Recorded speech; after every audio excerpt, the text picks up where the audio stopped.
ligeramente superior. Ya luego, entre el rango, podemos, dependiendo del diseño, alcanzar valores promedio. En resumen, los coeficientes de transferencia varían en función de la fase y varían en función del equipo. Por eso es que seleccionamos para uno u otro proceso un equipo en particular. Aun y cuando en todos podríamos realizar los procesos de transferencia en cualquiera de los equipos, seleccionamos preferencialmente un equipo, un tipo de columna, para que tenga lugar un proceso, para el otro seleccionamos otro tipo, tratando de garantizar entonces que los coeficientes sean mayores. ¿Qué sucede si el coeficiente es mayor? Permítame y escribo aquí en el tablero. Entonces recordemos que la definición es que ese coeficiente en su A es función, por ejemplo, para el caso de un gas, a esa constante de proporcionalidad por esa fuerza de impulsión como es K sub B en términos de delta P de A. Entonces, en la medida que este coeficiente sea lo más grande posible, en esa medida, entonces, el flux también va a ser lo más grande posible. Y eso es lo que tratamos de maximizar. ¿Alguna pregunta?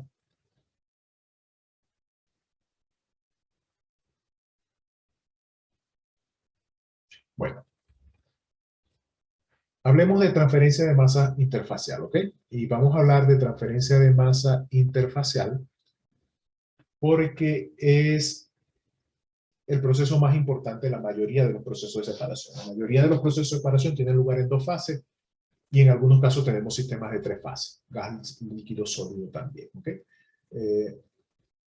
Nosotros vamos a centrarnos en nuestro curso en lo que es un sistema bifásico generalmente. Las aplicaciones trifásicas son bastante complicadas de manejar a nivel de un curso de pregrado. En un curso de posgrado es más fácil de, es objetivo, diría, no más fácil, es un objetivo más de un curso de posgrado. Por eso nosotros vamos a centrarnos en la transferencia de masa en sistemas bifásicos.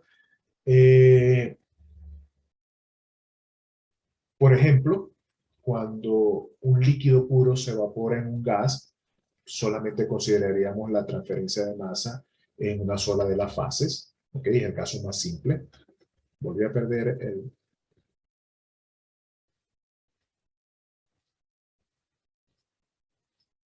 Okay. Vamos a ver, tengo la pluma lista. Perfecto. Entonces, por ejemplo, si tenemos un líquido y aquí tenemos una fase gaseosa, supongamos que se derrama en cualquier superficie, podríamos decir agua, o se derrama algún compuesto que sea más volátil. No necesariamente tiene que tener una alta volatilidad, simplemente cualquier proceso con el tiempo va a tender a una condición de equilibrio donde hay la transferencia de masa. Pero hagamos un ejemplo muy fácil, pues se nos derrama una gota de un desinfectante o de un perfume, para que veamos algo que es muy fácil de palpar con nuestro sentido. Entonces se derrama una gota de líquido en una superficie que tenemos, un líquido puro. ¿Qué sucede? Cuando estamos en esta condición, si este líquido como tal lo consideramos como un componente puro, la transferencia de masa únicamente va a tener lugar en la fase gaseosa, en la medida que los compuestos que están ahí van difusiendo.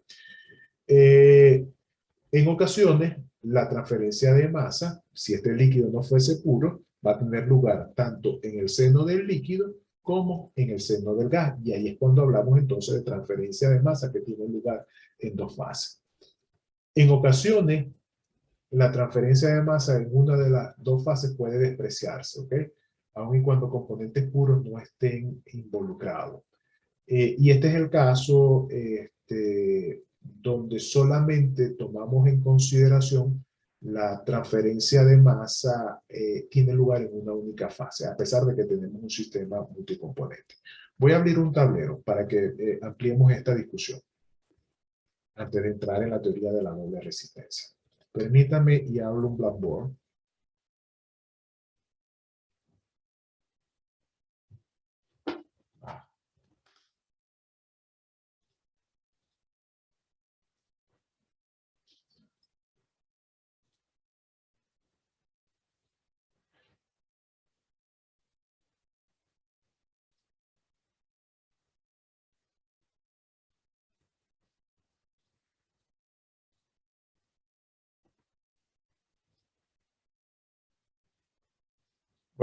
Bueno, acabo de abrir un Blackboard.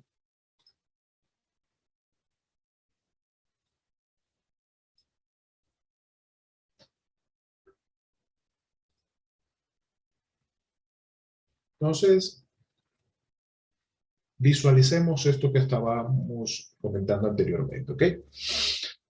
Tenemos dos fases. Vamos a llamar esto la fase R, la fase E. Para que exista transferencia de masa, vámonos a la definición del flujo. N sub I va a ser igual a K sub, digamos K sub C, delta de concentración. Este es el coeficiente. Este es el flujo. Y esta es la fuerza impulsora. Entonces, para que exista el flujo, debe de existir una fuerza de impulsión. Debe existir un gradiente de concentración. Entonces, por ejemplo, supongamos que tenemos una transferencia de masa que va de la fase R a la E. Puede también ser en sentido contrario. Para que tenga lugar entonces un flujo en la fase R, por ejemplo, si esta fase no es pura, debe existir un gradiente de concentración entre un punto que hay en el seno del fluido y la interfaz. ¿Qué sucede? Esta diferencia de concentración va de una zona de alta concentración a una zona de baja concentración, porque el sentido de la transferencia es de R a E. No vamos a tener movimientos de moléculas de zonas de baja a alta concentración. Siempre vamos a tener que el movimiento de las moléculas va de una zona de alta a baja concentración. Entonces aquí tendríamos una fuerza de impulsión que vamos a encontrar en esa fase. Vamos a llamarlo delta de C sub I en la fase R, y es la que va a permitir que haya flujo en la fase R como tal. Luego, ¿qué puede ocurrir? Bueno, luego necesitamos, entonces, para que haya transferencia de masa en la fase E, necesitamos que también exista un gradiente en la interfaz con respecto a ¿quién? A la que hay en el seno del fluido. Ese gradiente de concentración es lo que viene a ser el delta de C sub I para la fase E. Y es lo que nos va a garantizar entonces de que tengamos el flux de I en la fase R, el flux de I en la fase E. Y en condiciones estables, donde no haya acumulación de materia en la interfaz, ese flux de I en la fase R es igual a ese flux de I en la fase E y es constante, porque no, de lo contrario, tendríamos acumulación de materia en la interfaz como tal. Este análisis lo podríamos también haber hecho en dirección contraria de la fase E a la fase R, no pasa nada, es lo mismo, solamente que ahora nos movemos del lado, perdón, solamente que ahora nos estaríamos moviendo en sentido contrario. Vamos a hacerlo por aquí abajito.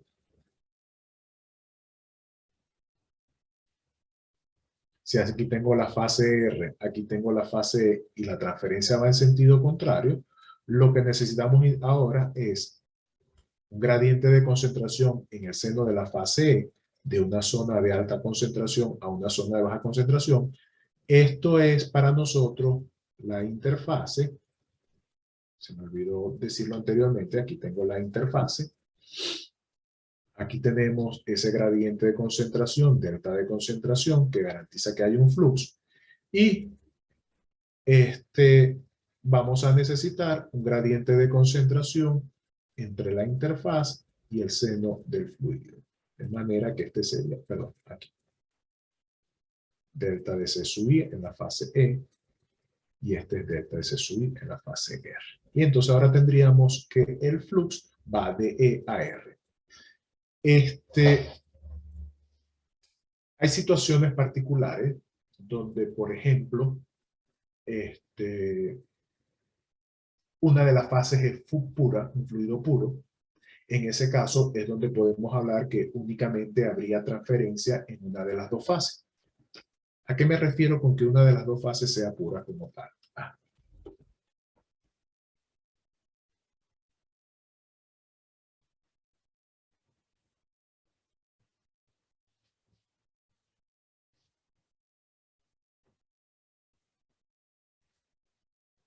Por ejemplo, consideramos que R es una fase pura, es decir, no es una mezcla de componentes, únicamente hay un compuesto en esa fase. Y que es una fase que no es pura. Entonces, por ejemplo, si la transferencia de masa va de R a E, aquí lo que va a ocurrir es simplemente que la concentración que hay en el seno del fluido, como es una fase pura, va a ser la misma que hay en la interfaz. Porque la presión parcial, la concentración, la fracción molar, de hecho, de esa corriente es 1. ¿Ok? Este, la concentración molar y la presión parcial, en ese caso la presión parcial también viene a ser igual a la presión total del sistema, y la concentración molar viene a ser la relación de presión total sobre RT. En este caso no tendríamos un gradiente de transferencia de masa. El gradiente de transferencia de masa estaría en la fase E, donde ahí sí necesitamos entonces que haya un gradiente de concentración para que ocurra la transferencia desde la fase R a la fase E. En este caso es donde entonces decimos de que solo hay transferencia de masa en la fase